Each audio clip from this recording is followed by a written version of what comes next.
muita mãe chorando, alguns parando, andam se recuperando, do eterno sono. o Rafinha e o Adriano. Milagre em dobro. O livramento veio pros manos, tem que ter fé aqui, sim, tem que existir humilde. Só assim para progredir, enfim, quero juntar-se com os manos. Bom dia.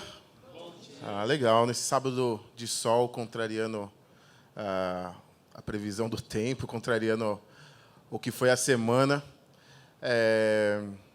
Acho que vamos dar início, né? Para mim é uma honra, uma satisfação estar aqui hoje. Eu sempre tive vontade de participar de uma coletiva de imprensa, ou do programa Roda Viva, e hoje eu me sinto nos dois ao mesmo tempo. Falava, deve ser muito legal, né? O cara faz o golaço lá da semana, só que na hora de falar, o cara às vezes pisa na bola. Eu espero não pisar na bola, mas quero apresentar um pouco desse craque chamado Sabotagem, e a partir dele a gente falar um pouco, porque Sabotagem era um cara antenado, e ele é um personagem que, a partir da história dele, dá para a gente conversar sobre o Brasil atual, sobre as coisas que vêm acontecendo no nosso país, dá para entender um pouco o que eles chamam de voz das ruas. E acho que não teria semana melhor, né, para a gente fazer um debate desse. Na semana onde acontece uma campanha pela extinção ou pela todo o poder nas biografias. Então, a gente está apresentando aqui uma biografia no melhor lugar, num bom lugar. E, para quem não leu, leia o livro do Sabotagem. Tony, a gente geralmente começa nossas entrevistas, né, falando um pouquinho sobre a infância, né? Então, eu queria perguntar para você, que você consegue localizar na sua infância algum momento, alguma passagem, algum aprendizado, né, que pudesse, se olhando hoje, fosse decisivo para você se tornar o que você se tornou, né? Um escritor, um jornalista, um cara que gosta de cultura. Então, a sua infância é uma memória de lá. Meu nome é Tony, minha palavra é compromisso. Sobre infância, eu acho que eu estou vivendo minha infância ainda, né? Aqui, hoje é um playground aqui para mim. Agora, minha infância é uma infância diferente da infância atual.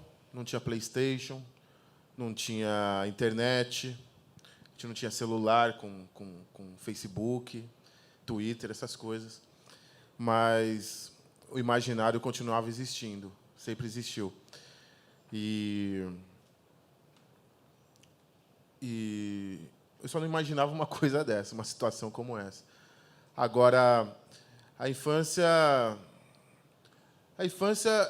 que eu tive foi compartilhada com Demetrios, por exemplo, que sempre morou no bairro do Limão, na zona norte de São Paulo, numa ruazinha de terra, onde a gente andava de bicicleta, jogava bola, enfim, fazia uma série de coisas. Eu acho que eu nunca fui muito fã das coisas muito populares. Nunca gostei muito de novela, nunca gostei muito de futebol, nunca gostei muito de... Gostava de basquete, mas não gostava do Chicago Bulls. Nunca gostei do Jordan. Nunca gostei muito do mainstream. Acho que sempre gostei mais das coisas... É muito mais interessante aquilo que está escondido, aquilo que é implícito. E isso também faz a gente imaginar muita coisa, porque não está ali na nossa cara, na nossa frente. Não está todo o tempo dizendo que a gente é aquilo, coisas que às vezes a gente nem é e a gente acaba assumindo para a gente. Então, eu, por exemplo, nasci praticamente dentro de uma escola de samba, que é a Mocidade Alegre, mas nunca fui um carnavalesco. Agora, aquilo tem uma influência muito grande na minha formação. E várias outras coisas que me formaram, me forjaram. A busca pela literatura, a formação familiar, o fato de ser filho de um artista, que nunca vendeu um quadro, nunca vendeu uma escultura. Todas essas coisas me formaram. Agora, para dizer uma coisa decisiva, não é nenhuma dessas coisas que eu falei até então, porque todas elas são positivas, todas elas foram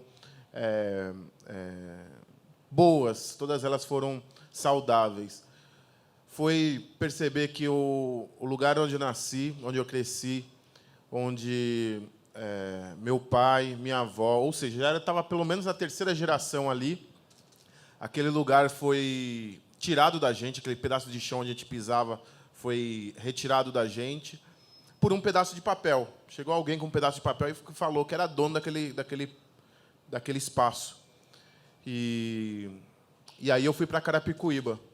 Isso foi significativo, porque passei a ter contato com uma outra realidade, mas também foi significativo porque eu comecei a perceber que o papel pode determinar a história de vida das pessoas. Então, passei a olhar com outros olhos o texto, passei a olhar com outros olhos os documentos, as palavras, a força que ela tem e, consequentemente, a literatura. Escrever passou a ser uma coisa... Eu também, além da timidez, eu também tinha uma letra péssima. Então, se a literatura, se o texto poderia ser um refúgio, né, para se comunicar com as pessoas, como a letra é muito feia, o pessoal falava com frequência, mas sua letra é um garrancho. Então, fazer desse garrancho a minha garrucha foi um passo. E de lá para cá, tenho exterminado muito preconceito também com as palavras, com a literatura, com esse garrucha, com essa minha garrucha de 2 tiros que a gente usa. Ainda não é um fuzil R15, mas a garrucha tem dado trabalho para muita gente aí. Minha mãe chama Carlota, meu pai é Antônio. Eu sou o mais velho de 2 irmãos, Luciana e Arnaldo. E esse é meu núcleo familiar. Mas minha avó, que fez aniversário essa semana, não consegui vê-la, porque quando a gente está submetido também num processo de comprometimento com a palavra, com a história também, a gente acaba abrindo mão de muita coisa que a gente gosta, que a gente deseja e não pode desenvolver. Por isso a palavra compromisso é usada, mas poderia ser abnegação. A gente tem que abrir mão de muita coisa também para poder desenvolver aquilo que a gente... Quando a gente tem um objetivo, quando a gente tem uma meta, a gente tem que abrir mão de muita coisa bacana, porque é legal estar aqui hoje, na FINAC e tal, bacana. Mas quando a gente está escrevendo lá e tem um convite para a gente ir para a praia ou para a gente ir curtir uma balada e tudo mais, pode ser mais bacana na hora ali. E abrir mão nesse momento é mais difícil. Então, tem gente que quer estar nesse espaço aqui, mas também não abre mão de nada. Então, é necessário a gente fazer uma troca, né? Tem momentos que a gente tem que abrir mão de coisas aparentemente legais naquele momento, pontualmente, mas, consequentemente, quando a gente tem um projeto, um planejamento, uma construção, é necessário a gente ter abnegação, abrir mão das coisas. Eu ia perguntar uma outra coisa, mas quero parafrasear Bertold Brecht, quando você falou do papel, que ele tem uma importância para definir a vida das pessoas. O Brecht falava que os papéis cobertos de carimbos para provar que são dignos de fé. E você, não sei se você tem familiaridade com ele, mas eu gostaria de saber, assim, considerando a sua história e li alguma coisa a seu respeito, que você é considerado pelos seus pares como um ativista à frente do seu tempo. Eu queria saber, assim, na sua trajetória, né, desde o Limão até aqui, FINAC, aonde é que despertou a angústia? Você se considera um revolucionário? Quer dizer, por que você, quando escreveu a biografia do Sabotagem, você se inspirou nele? Em quem você se espelha? Quais são os seus exemplos? Quem te impulsionou para que essa angústia, né, desencadeasse esse processo de abnegação, de compromisso? A gente tem até 2 horas para responder a pergunta dela. Será que dá? Eu tenho dúvida se a gente consegue. Qual o seu nome? Sheila. Obrigado pela pergunta, que, na verdade, são várias, né? Brecht é um exemplo para a gente. É uma referência. Agora, Por onde eu começo? Deixa eu pensar. Angústia tem o tempo todo. A gente precisaria ter muito sangue de barata ou estar muito contaminado com mentiras para poder não se angustiar diante de um caso como o do Amarildo ou do Sabotagem. O rap é fundamental para despertar também a angústia no sentido de construção, porque você pode também estar angustiado, ou revoltado, ou qualquer outra palavra, e sair causando qualquer tipo de barbaridade como se isso justificasse. Ou, de repente, ir com um bando de gente para Paulista achando que aquilo é manifestação, quebrando as coisas. Eu acho que nenhuma coisa nem outra são legítimas as ações, tudo se justifica de alguma forma. Agora, quando a gente consegue canalizar esses sentimentos aparentemente ruins, né, de opressão, de angústia, para usar um outro pensador que também elaborava sobre esses sentimentos aparentemente ruins, Paulo Freire falava da pedagogia do oprimido. E o oprimido é aquele que se reconhece como tal, tem consciência da situação e se liberta. Ele é o único que é capaz de libertar a si mesmo e libertar o opressor. Então, canalizar isso é o difícil.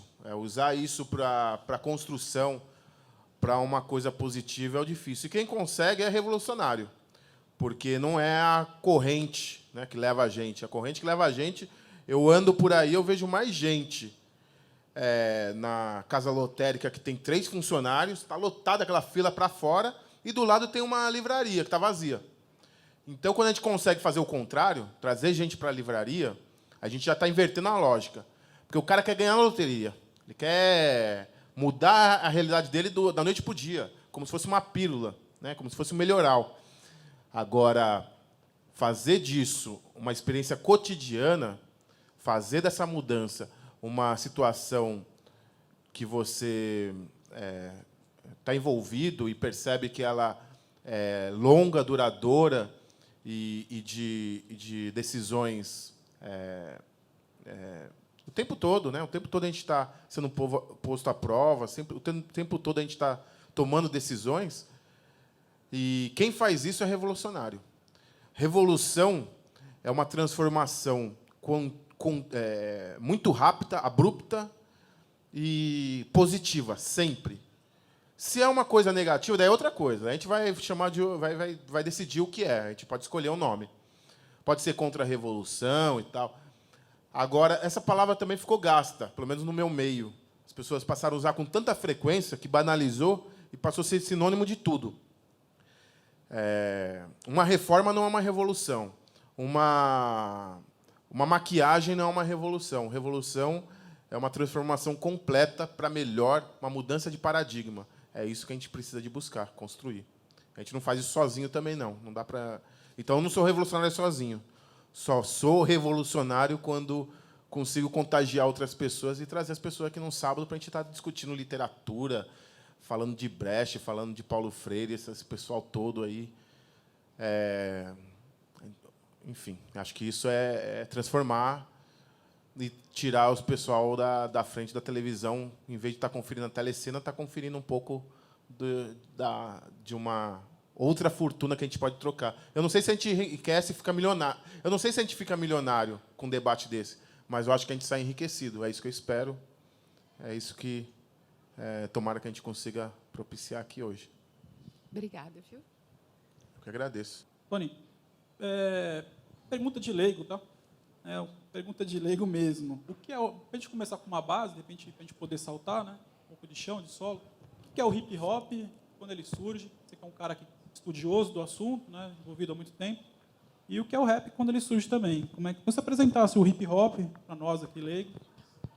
Pergunta difícil essa aí, porque falar sobre um movimento que está em transformação, que é esse movimento revolucionário e não para de crescer, não é muito fácil. Dizer sobre um período passado é muito mais fácil falar o que é o concretismo, o que é o barroco, o que é o modernismo. As teorias pós-modernas, inclusive, costumam dizer que a história morreu. Acho que nós estamos aqui para provar o contrário. A história do Sabotagem continua viva. Esse ano, faz 10 anos que ele não está mais presente entre a gente. Esse ano está lançando biografia, documentário, um CD com músicas inéditas e tal. Olha como o cara está vivo aí. E ele era um cara que fazia parte dessa cultura, um expoente dessa cultura. O hip-hop é a maior contracultura globalizada do planeta, enquanto o capital inventou a globalização, né, que para eles é só a globalização do dinheiro, monetária, de mercadoria. Tem um cara chamado Milton Santos, que ele dizia que existe uma outra globalização possível. E ele dizia, essa globalização tem nome. Quem vai fazer essa globalização é um pessoal da periferia, usando a sucata tecnológica que a burguesia deixa aí. Então, com um toca-disco velho, sendo substituído por CD, depois veio MP3, veio toda a tecnologia, né, na indústria musical. Com a sucata tecnológica, o pessoal inventou um instrumento musical. Não tinha acesso a instrumento algum.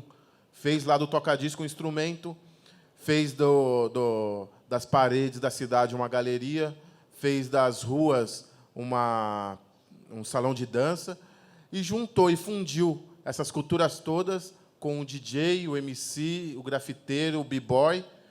Criou essa cultura que era uma maneira de disputar território, espaço, status. Em vez de um dar um tiro na cara do outro, passou a trocar rimas, passou a trocar poesia, acrobacia, artes plásticas, e surgiu o movimento hip-hop. Hoje tem outra feição, está em constante transformação, várias polêmicas existem dentro do movimento, ainda bem, mostra que é uma cultura viva e não um dogma imutável. E esse é um pouco do que é o hip-hop. Não sei se deu para entender, se eu estou misturando muitas coisas. Aquilo dos 4, 5 elementos, tem... São esses. A definição clássica diz, o hip-hop, tradicionalmente se diz que é formado por essas pessoas.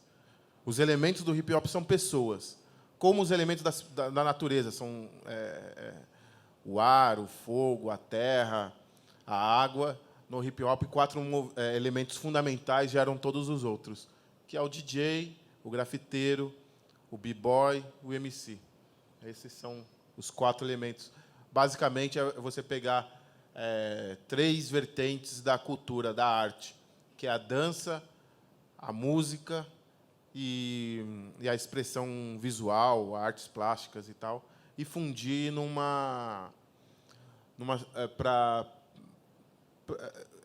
de uma forma que você dá poder e condições de entretenimento para as pessoas que não tinham nada, e faz ou tem muito pouco, e com esse quase nada, transforma o mundo.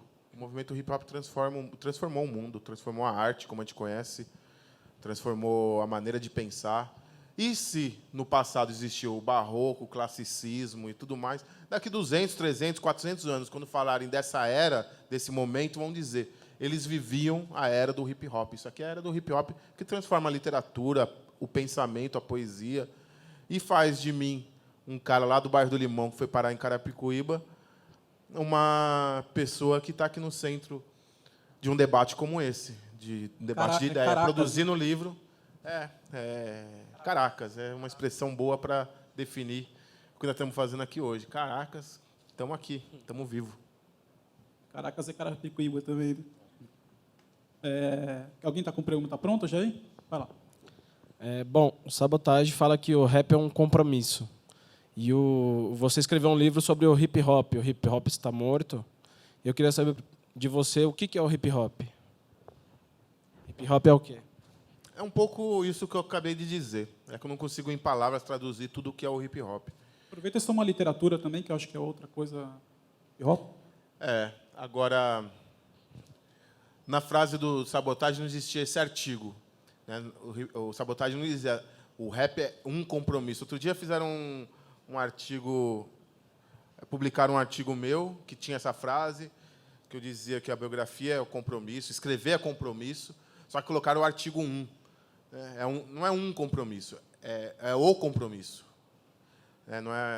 Não é um apenas, ou não dá para definir qual compromisso que é. Para cada pessoa é um compromisso. O rap é compromisso para as pessoas de forma diferente. Cada um está comprometido com uma coisa.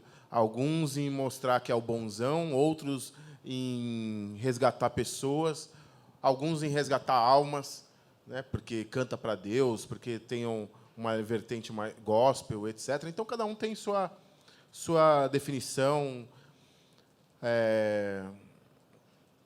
O hip-hop é um pouco isso que eu disse, mas... E a literatura também é compromisso. É uma forma de transformar. Toda ação de comunicação é uma transformação, é uma tentativa legítima de transformar o mundo. E a literatura é mais uma delas, o hip-hop outra. O rap, com certeza. E o livro que você se referiu, O Hip Hop Está Morto, é um romance. E a frase não é minha, algumas pessoas atribuem a mim, mas é uma frase de um dos personagens desse romance, é uma ficção. E, a partir dessa ficção, é narrado a história,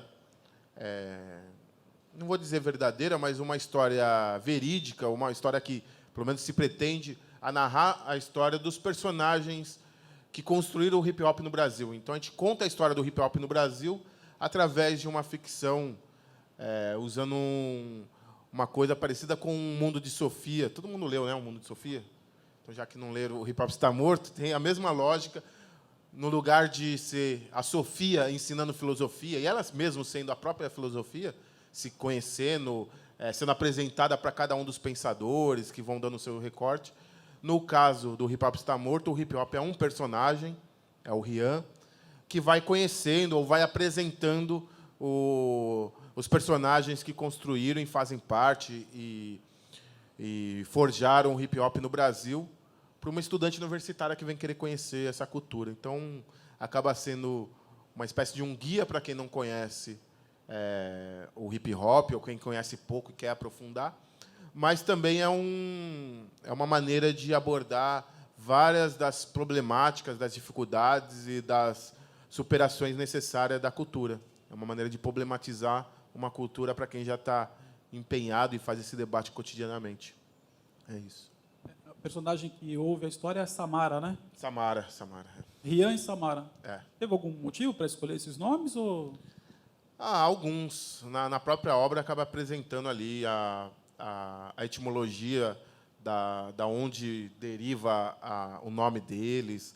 Samara tem a ver com conhecimento, tem a ver com uma série de outras coisas que a Samara exerce ali na obra, que ela é uma metáfora também, né? Não é uma pessoa. Às vezes a pessoa, quem é Samara? Conta aí. Mas não é exatamente uma pessoa. É também, mas não só. Se fosse uma pessoa, seria uma pessoa muito sedutora. Mas, sendo uma metáfora, é um pouco do poder de sedução que tem que a gente está submetido todos os dias. Então, acaba sendo uma reflexão até filosófica também para o nosso, né, pro nosso cotidiano. Eu li recentemente uma matéria que um mestrando da USP ele escreveu uma tese dele afirmando que o rap e os rappers são os novos filósofos da atualidade. E ele fez uma contrapartida com a Grécia e os filósofos da Grécia, que naquela época ditavam todas as regras que deveriam acontecer.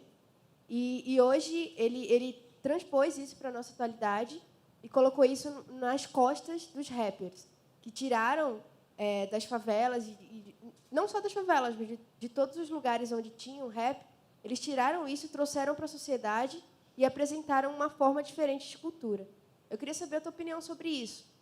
Se isso, de alguma forma, pesa, se isso é ruim, se isso é bom, e onde é que isso vai levar o rap para ti. Você acredita nisso, nessa teoria dele? Depende do ponto de vista. Mas sim ou não? Me responde que eu te respondo. Então tá, vou tentar. Esse que é o problema de ficar fazendo pergunta para jornalista, né? Agora, é difícil dizer, porque qualquer afirmação seria uma generalização. Eu acredito que esse espaço aqui exerce um poder de conexão direta com a ágora grega. É um espaço que a gente não tem de debate, a ponto de a gente achar que o Facebook é uma grande inovação. Acredite ou não, a palavra compartilhar já existia antes de existir o Facebook, né? A gente já compartilhava saberes. E a gente foi perdendo essa coisa, a ponto de o cara que é muito... Como que eu posso dizer? Muito acima da média, muito avançado, muito... É que tem um termo, mas o cara que está bombando no Facebook, ele compartilhou uma foto. Então, um cara que compartilha uma foto é um cara que, nossa, merece um curtir. Será mesmo? E quem compartilha uma tese como essa, né, que se dedicou, merece o quê? Então, espaços como esse, que para mim é o Facebook da vida real, a gente olhar face a face, e a gente perguntar, e os book? Né? Nós estamos lançando aqui hoje, nós estamos numa livraria. Book é o que não falta aqui. Um espaço como esse é o verdadeiro compartilhar saberes. Não porque eu estou ensinando nada a ninguém, mas porque o aprendizado, já dizia Paulo Freire de novo, é a troca. Só existe aprendizado quando existe a troca. Não é o professor ensinando o aluno. Não é o professor... porque o conhecimento não é uma coisa linear. Então, só existe saber dentro daquela sala de aula, dentro da escola, dentro de qualquer espaço, se existe a troca, se o professor também está aprendendo, se... Com o hip-hop, eu acho que não seria diferente. Existe alguns rappers que têm uma capacidade incrível de liderar massas, mas ele só faz isso porque ele absorve e acaba sendo um porta-voz de muita gente. Ele não fala por si. E ele não se basta também. Mas ele acaba sendo um catalisador de muita informação, de muita angústia, de muita contradição. E essa capacidade faz dele um verdadeiro filósofo, sem dúvida. Até porque filósofos somos nós todos, né? Formadores de opiniões. Quem não tem capacidade intelectual? Todos nós temos. Não só um professor, não só um doutor honoris causa. O título é secundário, ou o título é uma referência, mas não é o saber. O saber não está no diploma, o saber não está na formação. O saber está aí. O saber popular e o saber acadêmico, aparentemente, são duas formas de saber, mas se complementam. O que a gente chama de conhecimento... Bom, eu não sei se eu estou respondendo, né? Porque eu poderia ser mais objetivo também. E sendo mais objetivo, dizendo que esse espaço aqui, por si só, exerce um papel como a ágora grega ou como as rodas africanas, que era um outro espaço de saber também, que acho que a gente, de maneira quase como se fosse através de transmissão via Wi-Fi, o Wi-Fi das pessoas, a gente chama de diáspora. Então, através da diáspora que a gente desenvolve aqui, a gente está conectado em África, está conectado com a Grécia, está conectado com outras formas de saber também, que reproduz comportamentos, métodos e formas de estabelecer essa troca. Então, as duas respostas são válidas. Tanto o rapper é um filósofo, como ele não é, porque filósofos são as pessoas. E ele é uma pessoa com microfone, é um ser humano com microfone. É porque a gente também criou um padrão que o saber está aqui no centro, que o saber está nas grandes edificações, está aprisionado nas grandes academias, está dentro dos muros das universidades, que a gente se surpreende quando a gente ouve alguém que não frequentou nenhum desses espaços e perceber, pô, mas a periferia pensa, não só pensa, como tem construído um novo mundo, a ponto de a gente ter o planeta inteiro imerso em crise e o Brasil, que dá certo. Por que dá certo? Né? A gente podia pensar mais nisso, até estendendo um pouco por uma outra esfera, mas dá certo por uma série de coisas, entre elas, por uma que a gente chama, de maneira pejorativa, de jeitinho brasileiro, que nada mais é das pessoas se virarem. Com carteira ou sem carteira de trabalho, o pessoal se vira, trabalha, arruma um jeito, faz um churrasco de gato e vende na esquina. Enfim, se vira e faz a coisa acontecer. Enquanto o mundo fala de crise, a gente está aqui. Com uma... Eu nem vou falar uma economia pujante e tudo mais, e tal, porque senão vamos chamar de governista chapa branca. Mas estamos aqui vivendo com dignidade, cada vez mais exigindo dignidade. Isso faz da gente um exemplo para o mundo.